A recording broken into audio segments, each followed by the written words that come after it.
So hello guys, welcome back to another video of Study with me. In this video, I am gonna talking about how to prepare for December 22 attempt. So guys, आपका CS executive का December 22 में examination, so आपको उसकी कैसे करनी है तैयारी, कैसे कैसे आपको प्लानिंग करनी है. So everything I am gonna discuss in this particular video. So if you haven't subscribed till now, तो subscribe this channel because ऐसे informative videos आप लोगों के लिए आते रहते हैं चैनल पे.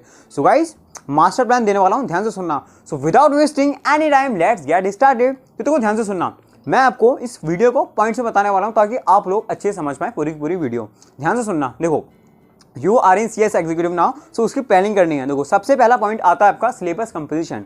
आपको सिलेबस कंप्लीट कब करना है, कैसे करना है, ध्यान से सुनना. देखो, अगर आप बोथ मॉड्यूल दे रहे हैं, ठीक है, if you are appearing for both module, तो आपको सिलेबस कब कंप्लीट करना है, ध्यान से सुनना. आपको सिलेबस कंप्लीट करना है एटलीस्ट 2.5 से 3 महीने पहले, ठीक है, एग्जाम्स के 2.5 से 3 महीने पहले, ठीक है. तो आपको सिलेबस उस टाइम तक कंप्लीट करने ही देना है, क्योंकि आपको याद रखें, लेक्चर से ज़्यादा, टीचर से पढ़ाने से ज़्यादा आपको जो इंपॉर्टेंस होती है CS एग्जीक्यूटिव में, वो होती है लर्निंग में, सेल्फ स्टडी में. आप कैसे तैयारी करते हो, आप कैसे लर्न करते हो, कैसी चीज़ों को आप समझते हो, वो तो टीचर समझा देता है. लेकिन वो समझने के बाद चीज़ों को याद करना, लीगल लैंग्वेज होती है, वही वर्ड लिखने पड़ते हैं, ठीक है. तो ये चीज़ आपको ध्यान से रखनी है कि आपको 2.5 से 3 महीने पहले बोथ मॉड्यूल में सिलेबस कंप्लीट करना है. और ऐसी बात करें हम जो सिंगल मॉड्यूल दे रहा है उसके लिए 3 से 4 महीने पहले, ठीक है. तो आपको 3 महीने पहले भी आप बोथ मॉड्यूल, 3 महीने पहले भी आप सिंगल मॉड्यूल. क्यों? क्योंकि देखो, आपका क्या होना, बोथ मॉड्यूल में सिलेबस ज़्यादा है, ठीक है, और आपको लेक्चर्स भी करने हैं. तो उस हिसाब से मैंने 2.5 से 3 महीने बोला, क्योंकि आराम से आप कर सकते हैं अगर आपने पहले समझ रखा है, लेक्चर्स कंप्लीट हो रखे हैं. तो सबसे पहले सिलेबस कंप्लीट करना. सिलेबस कंप्लीट करने से मतलब यह है कि आपको एटलीस्ट आपको सबसे पहले लेक्चर्स कंप्लीट कर देना है, ठीक है. सारा का सारा सिलेबस लेक्चर्स कंप्लीट करना है, ठीक है. ये बहुत ध्यान से रखना आपको बात, ठीक है. ये आपको सबसे पहले रखनी बात कि सिलेबस कंप्लीट करना है, क्योंकि मैंने देखा था जून 22 ने एग्जामिनेशन दिया, अभी आधे से आधे बच्चों को ये बोलते हैं कि बहुत से बच्चों को बोलते हैं क्योंकि सिलेबस ही कंप्लीट नहीं है, ठीक है. बिना सिलेबस कंप्लीट करे हुए एग्जाम में जाते हैं, फिर उसके बाद कुछ क्वेश्चन नहीं बनते हैं. तो आपको क्या रखना है, सबसे पहले सिलेबस कंप्लीट करना है. अगर सिलेबस भी कंप्लीट कर लेना तो बहुत बड़ी बात है. सिलेबस आपको सबसे पहले कंप्लीट करना है, क्योंकि सिलेबस बहुत वास्ट है, आप जानते होंगे, ठीक है. सो गाइस, दूसरा पॉइंट आता है आपका make your hand written notes. ये जो पॉइंट बता रहा हूँ ना आपका, it is most important point. क्योंकि आप देखो, मैं आपको पहले ही बता चुका हूँ, अब भी बता रहा हूँ, ठीक है. आप लोग एग्जाम है आपका December 22 में, आप एग्जाम में क्या लिखोगे, जो आपने याद करा, जो आप याद करोगे, आप कहाँ से याद करोगे, आप याद करोगे अपने नोट्स से. तो आपको अपने हैंड रिटन नोट्स बनाने हैं. ध्यान से रखना, आपको अपने हैंड रिटन नोट्स बनाने हैं, ठीक है. अच्छे से टेक्निकल लैंग्वेज हो, ठीक है, उसको लिखना है. लीगल वर्ड्स हो कुछ, वो लिखना है. उसको बनाते हुए, देखते हुए अपने नोट्स बनाने हैं, और वही आप एग्जाम में लिखेंगे. और देखना इसकी इंपॉर्टेंस कितनी. ध्यान से सुनो, जो आप नोट्स बना रहे हैं वही आप एग्जाम में लिख के आओगे, और उसी के बेसिस पे एग्जामिनर चेक करेगा, और उसी के बेसिस पे आपको रिजल्ट आएगा आपका. तो समझ रहे हैं, आपकी जो जर्नी स्टार्ट हो रही है ना, डायरेक्टली इंपैक्ट करिए आपके हैंड रिटन नोट्स आपके रिजल्ट पे. दैट इज 25 फरवरी, ठीक है, याद रखना.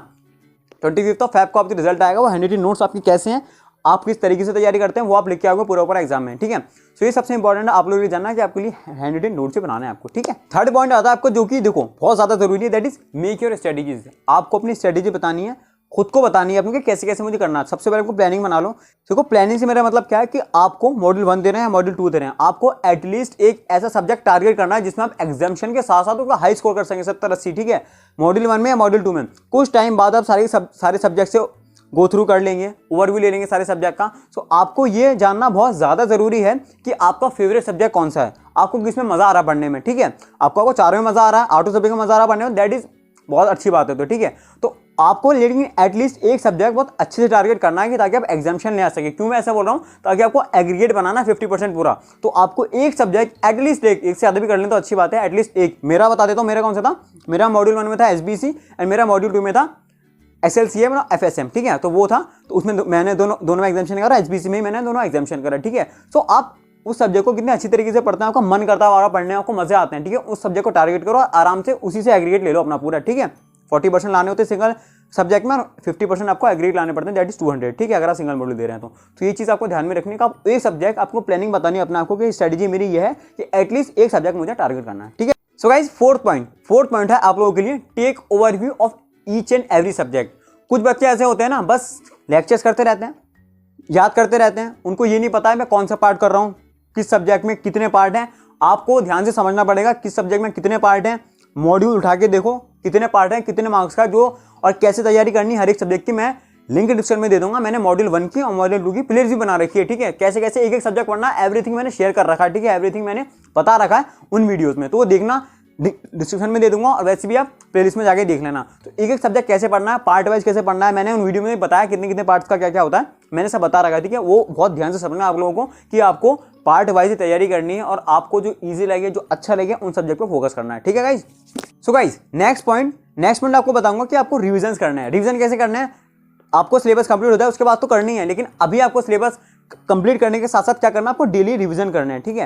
रिवीजन इन द सेंस देखो, जरूरी नहीं है कि आप पूरा बहुत सारा सबका रिवीजन करो, जितना हो सके उतना करो, ठीक है। मिनिमम 6 to 8 आवर पढ़ रहे हैं, ठीक है, क्लासेस ले रहे हैं आप, ठीक है, तो उसके साथ साथ जो भी आपने पढ़ा हो, ठीक है, उसको थोड़ा बहुत पढ़ लो, क्योंकि अभी से आप ये बना के चलो ना, आगे जाके टेंशन नहीं होगी कि मेरा ये रह गया, मेरे चैप्टर छोड़ दूं, फिर आगे जाके आप क्वेश्चन ये ना करो कि मैं 11 चैप्टर छोड़ दूं, इतना पार्ट छोड़ दूं, क्योंकि ये टेंशन आपको बाद में नहीं आएगी। अभी आप लेक्चर के साथ साथ अपने सेल्फ स्टडी करते रहो थोड़ी बहुत, तो आराम से हो जाएगा, ठीक है। आपको बाद में टेंशन लेने की जरूरत नहीं पड़ेगी, आपका ऑलरेडी सब कुछ कंप्लीट हो चुका होगा, आप बस को रिवीजन करोगे लास्ट में, ठीक है। सो आपका यहाँ पे आप क्या कर रहे हो, लास्ट में जाके बहुत उसको मैच होने वाला है, ठीक है, सारी की सारी चीजें आपको, ठीक है, रिलेट करोगे आप जो अभी आप कर रहे हो बाद में जाके, ठीक है। सो ये चीज आपको ध्यान से समझनी है कि आपको सेल्फ स्टडी साथ के साथ करनी है, ठीक है। इसके लेक्चर के साथ साथ याद करना है कुछ चीज़ जो आपको समझ रहे हो, ठीक है। रीड कर लो, याद भी ना करो तो एटलीस्ट रीड कर लो, ठीक है।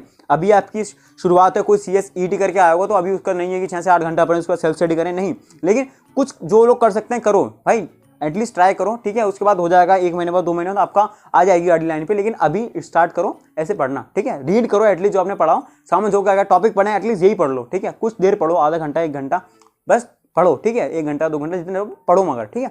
सो गाइस नेक्स्ट पॉइंट है आपका कि यूटिलाइज योर टाइम। आपको अपना टाइम बहुत अच्छे से यूटिलाइज करना है इस पूरी जर्नी में, इस एग्जीक्यूटिव की। लेकिन देखो आपको डिस्ट्रैक्ट ही नहीं होना है, ठीक है। डिस्ट्रैक्ट इन द सेंस कुछ फैमिली फंक्शंस में जा रहे हैं आप, ठीक है, कुछ चीज़ें आपको सेक्रीफाइस करनी पड़ेंगी। अभी से आप स्टार्टिंग से समझ लो ये बात, आगे आपकी जर्नी इतनी ईजी नहीं होने वाली, क्योंकि आप लोग देखते होंगे, ठीक है, मैं आपको डरा नहीं रहा हूँ, लेकिन जो सच है वही बता रहा हूँ। आप लोग परसेंटेज पासिंग परसेंटेज देखते होंगे इस एग्जीक्यूटिव का कितना है, ठीक है। सो आप लोगों को अभी से अपना टाइम जितना हो सके यूटिलाइज करना पड़ेगा, क्योंकि सबसे बड़ा जो डर रहता है बच्चे को, उनका सिलेबस कंप्लीट नहीं हो पाता है, ठीक है। और सिलेबस कंप्लीट करना आपको जल्द से जल्द, ठीक है। सो गाइस जितना हो सके आप अपना टाइम यूटिलाइज करो, ठीक है। अवॉइड फैमिली फंक्शंस, ठीक है। आप क्या कर सकते हैं, अपना रूम बना के सेपरेट, उसमें आप मोटिवेशन कोर्स लगा सकते हैं, मोटिवेशन CS का लगा सकते हैं, क्योंकि ये एक जर्नी होने वाली है, आपको लाइफ में बहुत कुछ दे सकती है, ठीक है। सो अभी आपको टाइम यूटिलाइज करना है, वेस्ट नहीं करना है, ठीक है गाइज। अब देखो आपका एक क्वेश्चन आ सकता है कि देखो एक क्वेश्चन मैं आपसे कहूँगा, ठीक है, आपकी जो टीचर्स हैं, आपकी जब इसमें अकेडमी में आपने एडमिशन लिया है, ठीक है, जिससे आपने कोचिंग लिया, उससे आप लोग ये क्वेश्चन पूछ सकते हैं उनसे कि हमारा सिलेबस कम कंप्लीट होगा। मैं आपको अपना एक्सपीरियंस बताता हूँ, ठीक है। सो गाइस मेरा एक्सपीरियंस ऐसा था ना कि मैंने लेक्चर्स ले लिए थे, मैंने लाइव के लेक्चर लिए थे, ठीक है। बट हुआ क्या ना, वहाँ पे पढ़ा रहे थे, ठीक है वो, लेकिन यकीन माने मेरे करीब 3 से 4 महीने निकल गया, लाइव चल रहा है, मुझे ऐसा लग रहा है कि हमें समझ में कुछ भी नहीं आ रहा है, मतलब आ भी रहा है, थोड़ा बहुत आ रहा है, लेकिन और एग्जाम मेरा जून में था, बिल्कुल मेरे सर पे अटैम्प्ट है, ठीक है, सर पे मेरा अटैम्प्ट है, एग्जाम है, सिलेबस कंप्लीट हुआ नहीं है, और हो भी रहा है तो मैं पढ़ नहीं पा रहा हूँ, ठीक है। सुबह से लेकर रात तक लेक्चर चलते हैं, तो मुझे ये लगा और मैंने पूछा कि कब सिलेबस कंप्लीट होगा, तो उन्होंने मुझे आंसर दिया कि एग्जाम से करीब, मतलब जून में मेरा एग्जाम था, उन्होंने करीब 15 अप्रैल को खत्म होगा। मैंने कहा 15 अप्रैल, 15 मई, मैंने कहा 1 महीने पढ़ूंगा क्या बस मैंने कहा ऐसे नहीं होगा। तो मैंने रिक्वेस्ट करी, मैंने कहा sir just provide me recorded lectures, तो उन्होंने मुझे रिकॉर्डेड लेक्चर प्रोवाइड करे, एंड देन मैंने उसके बाद करा, ठीक है। बिकॉज यार आप समझ सकते हैं कि आप वो 1 महीना पहले सिलेबस कंप्लीट कर रहे हैं, तो 1 महीने में कैसे रिवाइज करेंगे। यकीन मानिए, ठीक है, उन टीचर से ज़्यादा जिन्होंने आपको पढ़ाया है, ठीक है, उनसे ज़्यादा आपके लिए इंपॉर्टेंट है कि आप सेल्फ स्टडी कैसे करते हो। बिकॉज मैं जो मानता हूँ ना, मेरे सारी चीज़ें मैंने खुद ही करी थी, ठीक है। टीचर्स ने पढ़ाया, उन्होंने पढ़ाया, और उनकी वैसे ही बहुत सारी चीज़ें क्लियर हुई, सारी की सारी चीज़ें उन्होंने ही पढ़ाई हैं, ठीक है। लेकिन सबसे इंपॉर्टेंट आता है आपकी स्टडीज़ में सेल्फ स्टडी, ठीक है। लेक्चर से ज़्यादा भी आपके सबसे ज़रूरी है सेल्फ स्टडी। लेक्चर्स करेंगे, प्रोविजन समझेंगे आपको बहुत सारी चीज़ें सीखने को मिलेंगी, लेकिन उसके बाद आपको एग्जाम में लिखना है, ठीक है। सिर्फ समझ के कुछ नहीं होगा, समझ हर कोई जाता। कितने स्टूडेंट लेक्चर करते हैं, परचेस करते हैं CS एग्जीक्यूटिव के, क्या वो सब लोग पास हो पाते हैं? क्यों?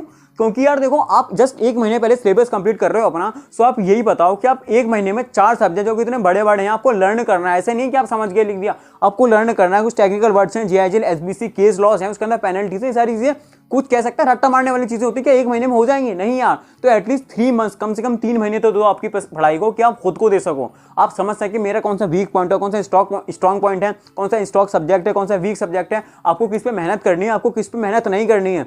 ये सब चीजें आपको समझने में जब तभी आएंगी जब सेल्फ स्टडी करेंगे। आपको इजी सब्जेक्ट तब लगेगा जब उसमें समझेंगे, जब टाइम देंगे। आपके पास टाइम ही नहीं होगा, सिर्फ 1 महीना होगा, ठीक है। आप सबसे पहले टीचर से पूछना है कि मेरा सिलेबस कब कंप्लीट होने वाला है, ठीक है। सो गाइज एटलीस्ट 3 से 4 मंथ पहले सिलेबस कंप्लीट कर दो। इसमें काइंडली रिक्वेस्ट, मैं बता रहा हूँ आपको, सिलेबस कंप्लीट करोगे उसके बाद सेल्फ स्टडी पे ध्यान दोगे, सबसे ज़्यादा वही जरूरी है, ठीक है। सो गाइज इस चीज़ को ध्यान से समझना। सो गाइज ये सब था आप लोगों के लिए मेरी तरफ से। So if you like the video, hit the like button, subscribe the channel, and last you know very well guys, share as much as you can. मिलते हैं नेक्स्ट वीडियो में। और गाइज आपको कोई दिक्कत होती है, परेशानी आती है, you can follow me on my Instagram, you can also DM me on my Instagram, और you can also comment in the comment section.